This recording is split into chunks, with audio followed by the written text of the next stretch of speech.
तो लड्डू गोपाल जी के लिए आज हम कहवा लेके आ गए हैं और इसमें आज हमने शहद डाला है। और आज हम उनको श्री भक्तमाल से एक बहुत ही अत्यंत प्रिय कथा सुनाने वाले हैं। श्री आदि आज हम अपने लड्डू गोपाल जी को एक बहुत ही उनकी प्रिय कथा सुनाने वाले हैं। और ये कथा पता है आपको प्रिय क्यों है? बता दो लड्डू गोपाल जी। ये कथा इसलिए लड्डू गोपाल जी को प्रिय है क्योंकि ये कथा राधा रमन जी की है। और उससे कई अत्यंत प्रिय इसलिए है कि ये कथा श्री गोपाल भट्ट गोस्वामी जी की है। वैसे तो आज मुझे बहुत ज़्यादा थकान लग गई थी और जब मैं एक कथा सुनाने के लिए आया उनको, तो मैं आज उनको कोई और कथा सुनाने वाला था, क्योंकि हमेशा तो मेरे साथ ऐसा ही होता है कि मैं सोचता हूँ कुछ और उनको सुनाना और वो सुनना चाहते हैं कुछ और। बिल्कुल, तो आज हम उनको वही सुनाएँगे जो वो सुनना चाहते हैं। तो मैं बिल्कुल थका हुआ था पहले। मेरा बिल्कुल ऐसा मन था कि आज उनको एक छोटी-सी कथा सुनाएँगे, लड्डू गोपाल जी को आज शयन करा देंगे। परंतु लड्डू गोपाल जी हमारे शयन करने वाले, उन्होंने तो मेरा दिमाग ऐसे घुमाया कि और मेरे अंदर इतनी ऊर्जा दे दी कि मैं आज बिल्कुल एकदम हँस-हँस के वो कहानी उनको सुना सकता हूँ, वो भाव से उनको सुना सकता हूँ। फिर साथ में उन्होंने बोला कि आज हम कहवा कहवा और शहद, क्योंकि आज हम कहवे और शहद की बात कर रहे थे, तो उन्होंने सुन लिया लड्डू गोपाल जी ने। और जो चीज़ लड्डू गोपाल जी ने सुन ली, तो वो उनको चाहिए। अगर हमने आज कुछ बात करी कि लड्डू गोपाल जी के लिए ये बनाना चाहिए, तो वो बन जाएगा आज रात तक। हमने सोचा कि आज गाजर का हलवा बनना चाहिए, सर्दी का मौसम आ गया है, तो वो हलवा आज रात को ही बन जाएगा। ये लड्डू गोपाल जी की महिमा है। क्विक सर्विस है लड्डू गोपाल जी की। जो सोचते हैं वो तुरंत करवा देते हैं। तो हम अपनी कथा अब शुरू करते हैं। तो श्री गोपाल भट्ट जी का जन्म श्रीरंगम क्षेत्र बेलगुंड ग्राम में हुआ था। आपके पिताजी का नाम श्री वेंकट भट्ट और माता का नाम श्री सदाम जी था। श्री प्रबोधानंद सरस्वती आपके चाचा थे, जो श्री चैतन्य महाप्रभु के प्रिय पार्षद थे और आपके समय के उद्भट विद्वान थे। आपने न्याय, वेदांत, व्याकरण, साहित्य आदि की शिक्षा इन्हीं से प्राप्त की। श्री चैतन्य महाप्रभु दक्षिण भारत की यात्रा करते समय चतुर्मास आपके ही बिताया करते थे। उस समय आप मात्र एकादश वर्ष के थे, अतः आपको महाप्रभु की गोद में बैठकर ब्रज लीला के निगूढ़तम रहस्यों का उस अल्प अवस्था में ही श्रवण करने का सौभाग्य प्राप्त हुआ।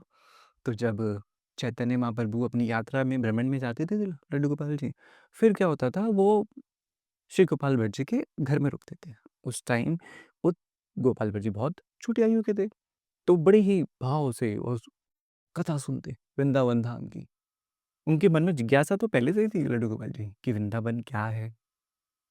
क्या महिमा है? क्या वहाँ के गूढ़ रहस्य हैं? क्या वहाँ शक्ति वास कर रही है लड्डू गोपाल जी?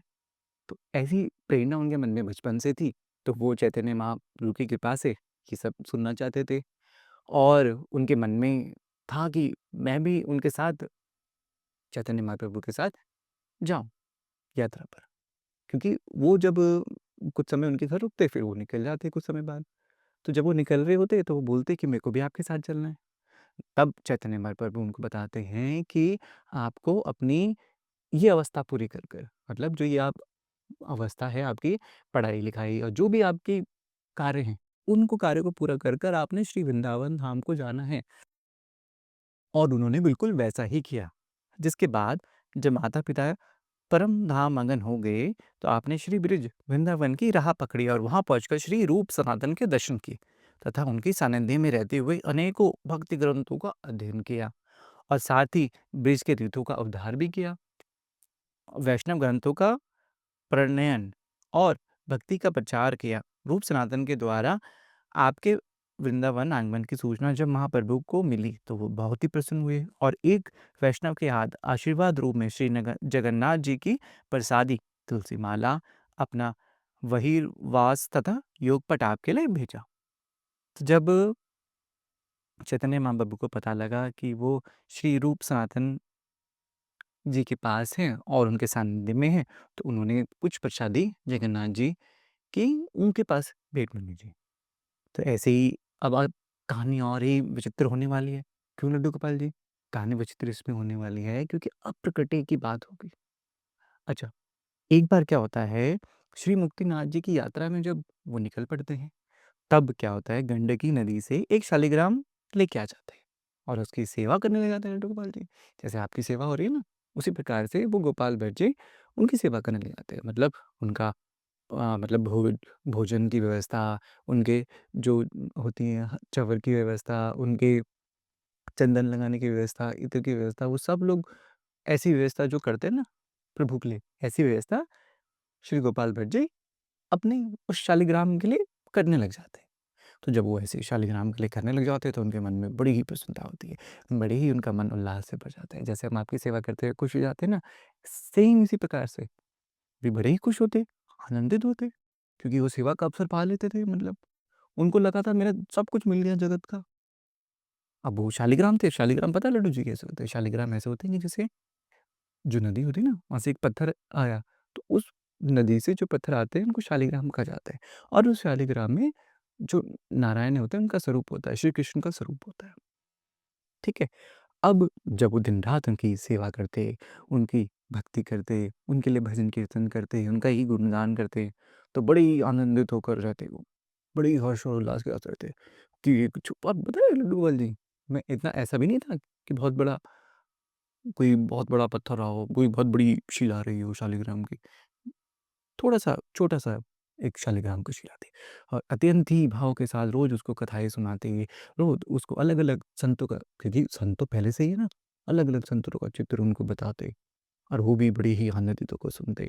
उनको शयन कराते, उनकी सेवा करते और लोगों को बताते। क्या बताते लड्डू गोपाल जी? कि आप आइए, दर्शन करिए, आप देखिए उन प्रभु को, कितने ही सुंदर लगते हैं, कितने सुंदर मेरे प्रभु हैं आप। लोगों को ऐसा बताते और लोग दर्शन करने आते, देखते वहाँ शालिग्राम। तो हम लोगों ने जैसे और ठाकुर जी देखे थे, तो लोग किसी के ठाकुर जी के मतलब और जो ठाकुर जी सबके नेत्र थे, हाथ थे, पैर थे, सब कुछ थे। उनका ठाकुर जी का श्रृंगार होता अलग-अलग वस्त्रों से। सर्दियों में अलग वस्त्र होते, गर्मियों में अलग वस्त्र होते, तो अलग-अलग श्रृंगार होता उनका। अब अब ऐसी राधा रमन जी के प्रकृति की लड्डू गोपाल जी सिर्फ़ एक कथा नहीं है, अलग-अलग पड़ाव पर जब वो भावना प्रकट हुई ना श्री गोपाल भट्ट जी के हृदय में, तब जाके वो प्रकट हुए। जब व्याकुलता अति चरम सीमा पर पहुँच गई, तब जाके वो प्रकट हुए। असल में वो प्रकट तो पहले से ही थे, परंतु उस शालिग्राम ने जो स्वरूप लिया, वो उनके भावों की, उनके हृदय की व्याकुलता के कारण लिया। क्योंकि उस शालिग्राम स्वरूप में तो राधा रमण जी पहले से ही मौजूद थे। परंतु जब उनके भाव परिवर्तन हुए, व्याकुलता बढ़ी कि मेरे प्रभु भी ऐसे हों। तो उस शिला ने एक स्वरूप, एक रूप धर लिया। तो ऐसे राधा रमण जी हैं लड्डू जी। ठीक है, तो एक बार की बात होती है लड्डू जी, कि होता क्या है कि उस नगर में ना, जैसे व्यापारी लोग होते हैं, बड़े-बड़े सेठ लोग होते हैं, तो क्या होते हैं बड़े-बड़े सेठ लोग ना ठाकुर जी के लिए वस्त्र आदि की सेवा करते हैं। तो वस्त्र जी की और ठाकुर जी के पास जाके-जाके वो सेवा देख रहे होते हैं।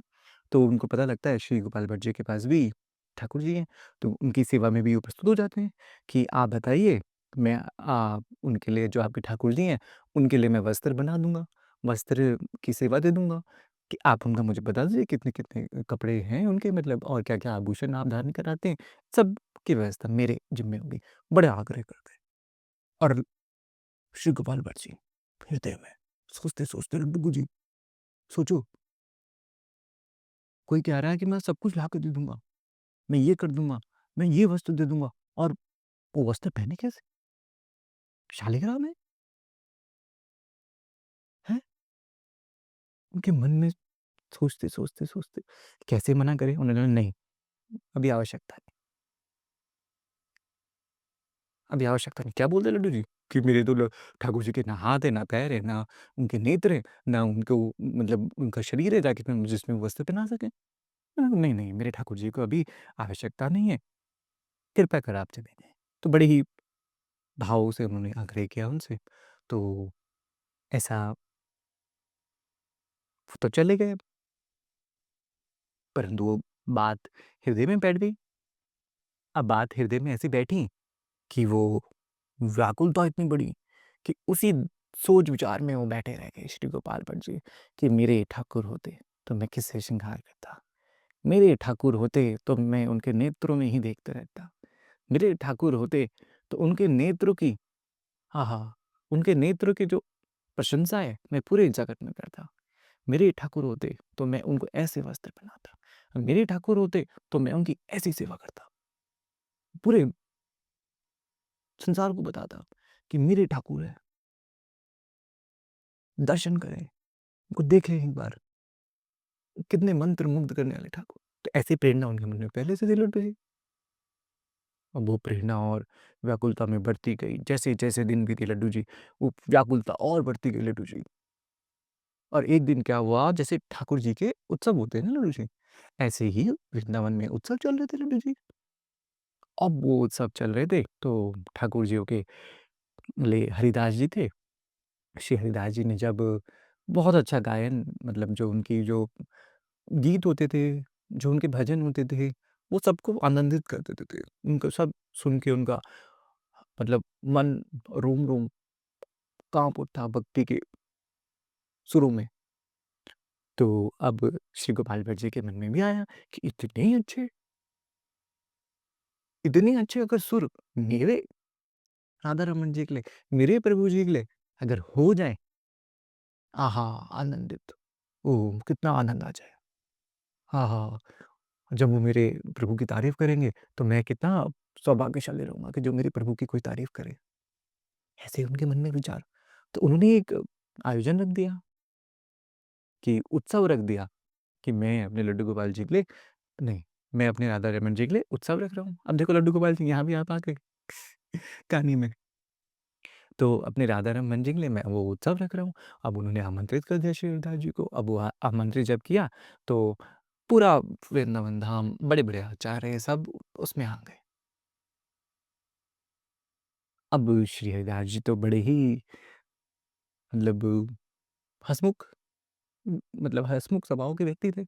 अब वो क्या करते, जब भी वो कुछ कीर्तन, भजन जो भी करते, तो वो जो प्रभु के स्वरूप होते ना, उनके हिसाब से, मतलब उनकी जो नेत्र, उनके हाथ, उनके वस्त्र, उनके आभूषण, उनके पैर, उनकी कृपा, उनके भाव, उसी के हिसाब से सब वो गायन कर लेते थे। अब वो देख के हैरान कि गोल सा शालिग्राम, अब मैं इस पे क्या भजन गाऊँ? सोचे, सोचे, सोचे, सोचे। बड़े-बड़े आचार्य लड्डू जी, बड़े-बड़े संत,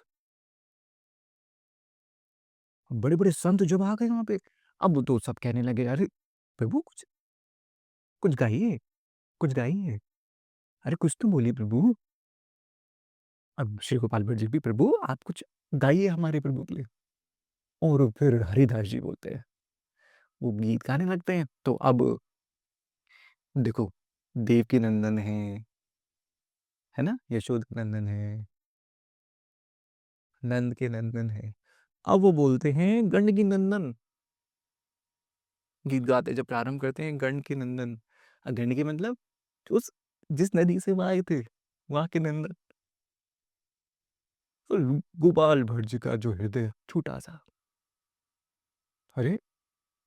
नन नंद के नंदन बोला, ना यशोदा के नंदन बोला, ना कुछ भी बोलते, कुछ तो और तो बोलते, गंडकी नंदन, ये क्या हुआ?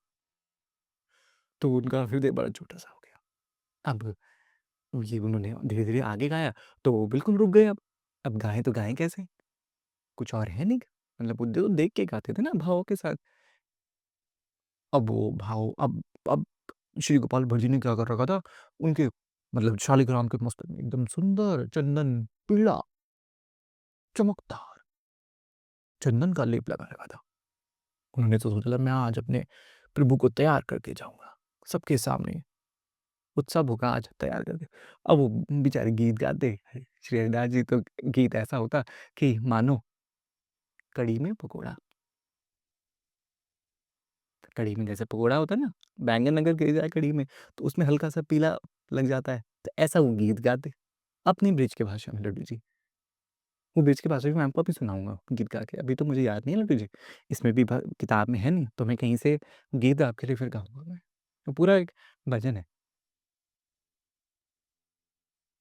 कल मैं आपके लिए गा दूँगा। तो वो ऐसे गीत गाते लड्डू जी। अब अरे वो श्री गोपाल भट्ट जी, अब वो क्या करते, क्या कहते? परंतु हृदय में थोड़ा-सा व्याकुलता तो थी पहले से, अब वो व्याकुलता क्रोध में भी हो गई। पर वो क्रोध ऐसा था कि अब ये देखो लीला। लड्डू जी ये तो लीला है, एक अचारे की और दूसरे अचारे से। शहजाद जी अगर ये सब ना करते, तो क्या उनके मन की व्याकुलता चरम सीमा पे पहुँचती? नहीं पहुँचती ना लड्डू जी। तो जब अपना भक्त पूर्णतः समर्पण करके व्याकुलता में डूब जाए ना, तो भगवान जी को आना होता है लड्डू जी। ये तो निर्धारित है, ये तो पहले से ही सब घटित था। और जो इसके पात्र बने श्री हरिदास जी, बड़े ही विनम्रता के साथ हाथ जोड़ के अलविदा माँग ली उन्होंने, आज्ञा माँगकर चल दिए। और श्री गोपाल भट्ट जी पूरी रात चिंतन में उनके नेत्रों से आँसुओं की धाराएँ बहने लगीं, मानो कि यमुना जी में बाढ़ आ गई लड्डू जी। ऐसे नेत्र उनके भर उठे। वो कहते कि हे प्रभु, तुम्हारे भी नेत्र होते तो मैं तुम्हें देख लेता, तो मैं निहार लेता तुम्हारे नेत्रों को, तुम्हें कोई आभूषण धारण करवा देता प्रभु, तुमको तुम कोई वस्त्र पहना देता प्रभु। अब मेरे पे कृपा करो, ऐसे मेरे पे कृपा करो प्रभु, बस कृपा करो मेरे पे। ऐसे भाव उनके ऐसे बढ़ गए कि अब तो मुझे चाहिए। अब देखो भक्त लड्डू जी, भक्त क्या होता है, जब भक्त अड़ जाता है ना, जैसे आप जिद्दी हो, तो आपकी जिद उन भक्तों में गई है लड्डू जी। जो भक्त है ना, वाक़ई में भक्त, वो आप ही हैं उनमें भी। क्यों? क्योंकि जैसे आपने जिद करी कि सुननी है तो कहानी सुननी है, चाहे कोई भी थका हो, चाहे कोई भी हारा हो, चाहे कोई गुस्से में भी हो, चाहे कोई प्रेम में भी हो, चाहे कोई किसी भी अवस्था में किसी भी भाव के साथ हो, आपकी जिद वो भाव परिवर्तन कर देती है। हम कितने भी थके हों, वो थकान दूर कर देती है लड्डू जी हमारी। तो उस जिद ने प्रभु को विवश कर दिया उस रूप लेने के लिए। और रात भर जब उनके नेत्र सचल हो गए, फिर तो क्या ही था। प्रभु की कृपा ऐसी बरसी लड्डू जी, ऐसी बरसी कि साक्षात एक सुंदर नेत्र वाले, सुंदर नयन वाले, सुंदर छवि वाले श्री राधा रमण जी प्रकट हो गए। और क्या? अब बोलो,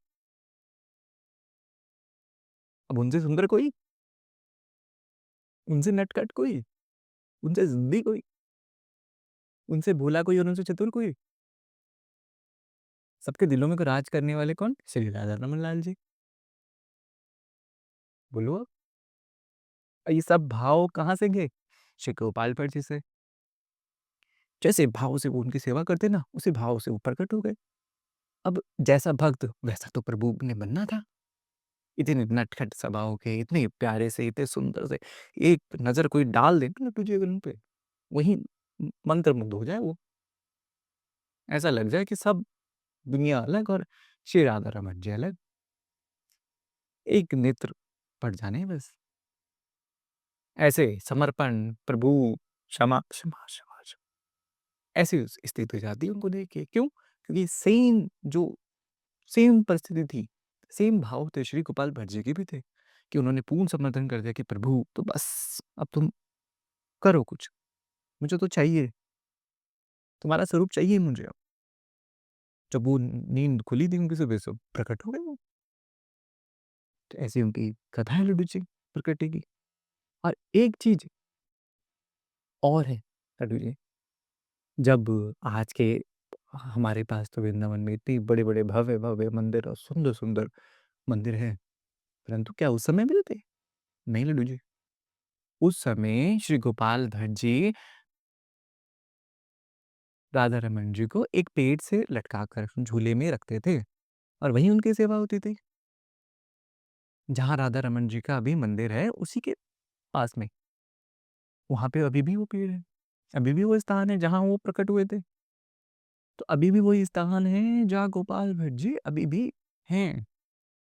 अच्छा एक बात बताओ मुझे, शरीर तो चला गया, क्या ये भाव उनके गए? नहीं, क्योंकि जैसे वो गोपाल भट्ट जी थे, उसी प्रकार से उनके प्रभु भी हैं। तो उनके प्रभु तो आज भी है ना, तो इसका मतलब गोपाल भट्ट भी तो आज भी तक जीवित है। इसलिए तो जितने भी आज राधा रमन जी के जो भक्त हैं ना, सबके भाव उसी प्रकार से चलते हैं जैसे श्री गोपाल भट्ट जी के भाव थे। जिस भाव से वो सेवा करते थे ना, आज भी वही भाव से सेवा होती है लड्डू जी। तो देखो, ये होती है महिमा, भक्त की महिमा कि विवश होना पड़ जाए और विवशता ऐसी कि बनूँ तो मैं भक्त बनूँ, वरना मैं कुछ ना बनूँ लड्डू जी। प्रभु कहते हैं कि मैं बनूँ तो भक्त बनूँ वरना मैं कुछ भी ना बनूँ लड्डू जी। सोचो, सुदर्शन चक्र धारण करने वाले। कहते व्याकुलता हो मेरी तो मेरे भक्त जैसी हो, मैं भी ऐसे ही व्याकुल रहूँ अपने भक्तों के लिए। और प्रेम हो तो वो भक्त जैसा प्रेम हो मेरे लिए, वरना तो मैं कुछ हो ही ना। वो षड्यंत्रकारी कृष्ण जिन्होंने पूरे महाभारत में तहलका मचा रखा था लड्डू जी, वो ऐसी बात कहते हैं। सोचो, एक हमारे श्री कृष्ण और एक हमारे राधा, है दोनों एक, पर क्या है भाव, भाव अलग है लड्डू जी। अब उस भाव ने तो उनको प्रकट करने पे अब विवश कर दिया। तो वहां आज भी लोग जाते हैं। तो सोचो, अगर कोई उस स्थान पे जाकर उनका चिंतन करे शिव गोपाल भट्ट जी का, तो कैसी अद्भुत लीला का वो दर्शन करेगा, कैसी अद्भुत महिमा का वो अपने नेत्रों से चित्रण कर सकता है, कैसा प्रेम अपने मन में बिठा सकता है अगर उस स्थान में गए। तो अभी भी वो स्थान है लड्डू जी। मंदिरों में तो बहुत भीड़ होती है, परंतु आप वहां जाओ वो स्थान में अभी भी कई बार खाली होता है।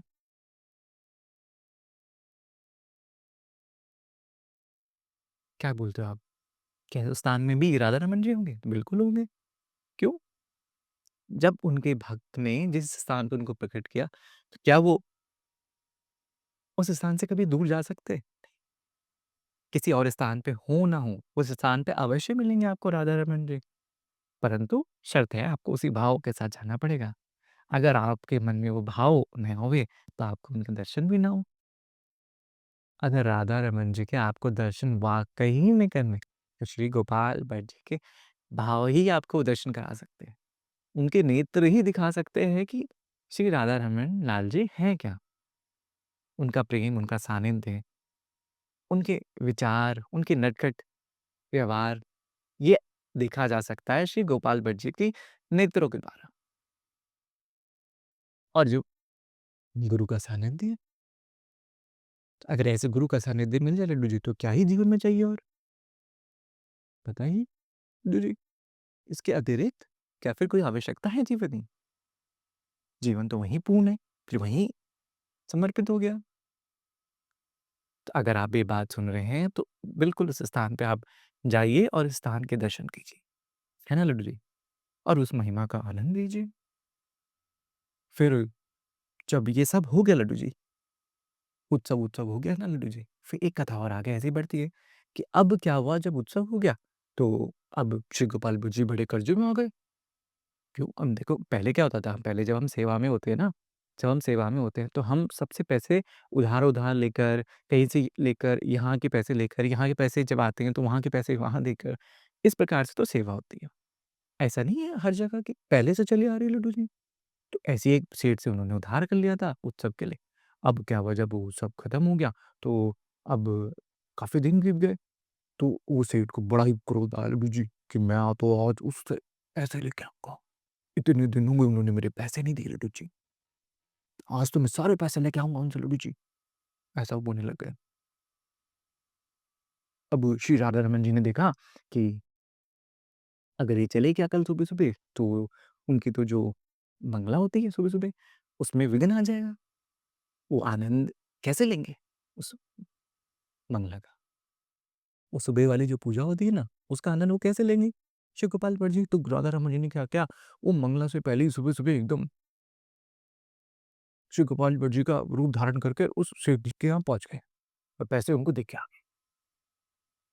अब जब क्या हुआ, जब थोड़ा-सा मतलब सुबह के बाद दिन आया, तो श्री गोपाल भट्ट जी के पास कहीं से धन आ गया। तो किसी ने धन दे दिया ना उनको। अब उनके मन में विचार आया कि यार मैंने तो सेठ जी के पैसे देने थे, तो मैं तुरंत जाके पैसे उनको दे के आता हूँ क्योंकि मेरे पास धन पहले था नहीं, अब आ गया मैं दे के आता हूँ। जैसे ही वो गए उनके पास, तो उन्होंने कहा, "सेठ जी ये आपके जो पैसे थे बकाया, मैं लेके आ गया।" मैंने कहा, "ऋषि गोपाल भट्ट जी आप? आपने तो पैसे सुबह दे दिए मुझे, दोबारा पैसे क्यों लेके आ गए आप? आप क्यों शर्मिंदा कर रहे हैं मुझको?" और वो श्री गोपाल भट्ट जी हक्के के बक्के सोचते रहे, विचार करते रह गए कि हे मेरे प्रभु, ये तो आप ही कर सकते हो लड्डू जी, कि राधा रमन जी के अलावा कोई है नहीं जो मेरे बारे में ऐसा सोचे और मेरे बारे में ऐसा सोच रहे कि लड्डू जी कि मेरे को कष्ट ना हो और खुद ही चले गए। और वहीं उनके नेत्रों से आंसू, भाव में डूब गए वो।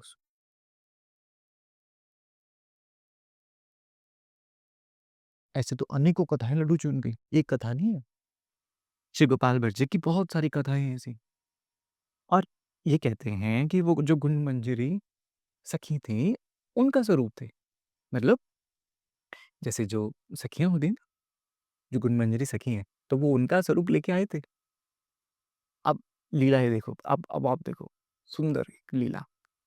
पहले तो अपने प्रभु प्रकट हुए, फिर उनके जो सेवक थे वो प्रकट हुए, उनके सेवक से वो भक्त प्रकट हुए, फिर उनके भक्तों से वापस वो प्रभु प्रकट हुए।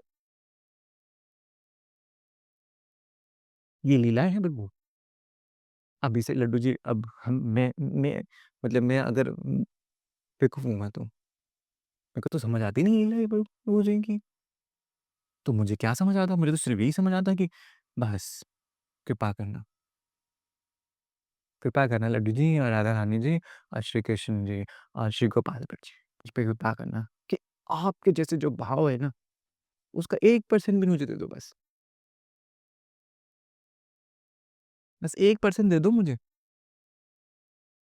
बाकी तो कृपा आपकी है, फिर जितना भी दे दो।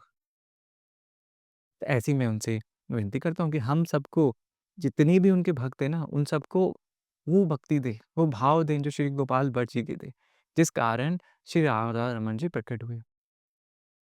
है ना लड्डू जी? आपकी कहानी क्यों प्रिय है ये बताओ आप? आपकी कहानी क्यों प्रिय है? क्यों आपको मन करता है ये बात सुनने का? लड्डू गोपाल जी को ये कहानी इसलिए प्रिय है क्योंकि उनका मन करता है अपने भक्तों का हाल-चाल जानने का। ये इस प्रकार से है, जो भी उनके भक्त हैं, वह किस स्थिति में हैं, किस भाव में हैं, तो वो उनकी चिंता हमेशा ही करते हैं। इसलिए वो ये कहानी सुनते हैं। आज इस कहानी के माध्यम से हज़ारों लोग अगर जुड़े हैं, तो हज़ारों लोगों का वो परिचय जान रहे हैं। इस कथा के माध्यम से वो हज़ारों लोगों के घर में उनका पता जान रहे हैं, उनके हाल-चाल जान रहे हैं और उनके मतलब घर में सुख समृद्धि आए, ऐसा वो बिल्कुल चाहते हैं। इसलिए तो इन भक्तों की कहानी बार-बार, बार-बार सुनाने का भी मन करता है और उनका भी सुनने का मन करता है। ताकि जो भी ये कहानी सुने ना, अगर उसके मन में 1% भी ये भाव आ जाए, तो क्या उसका कल्याण ना हो? क्या उस परम शक्ति तक ना पहुँचे? क्या उसको वो सेवा ना मिले? तो ये खेल है हमारे प्रभु और हमारे भक्त का और हम सिर्फ़ इस खेल को समझने वाले, इसका आनंद लेने वाले, है ना? जो बता रहे वो हम सुन रहे, जो हम सुन रहे वो आप सुन रहे। तो ऐसी कृपा हम पे हमेशा बनाए रखना और हमें इतना सामर्थ्य देना कि हम आपको कुछ ना कुछ, आपके भक्तों का चित्रण, उनकी कहानी कुछ ना कुछ बताते रहें। ये अब आप कोई नींद उड़ गई होगी लड्डू जी, कहानी सुन के। अब आप जाओगे मुझे पता है शिव गोपाल भट्ट जी से मिलने। मैं भी चल दूँगा रात को पीछे-पीछे आपके। सब हम सब चल देंगे जो सुन रहे हैं ना, आपके पीछे-पीछे हम भी चलेंगे उस निकुंज में।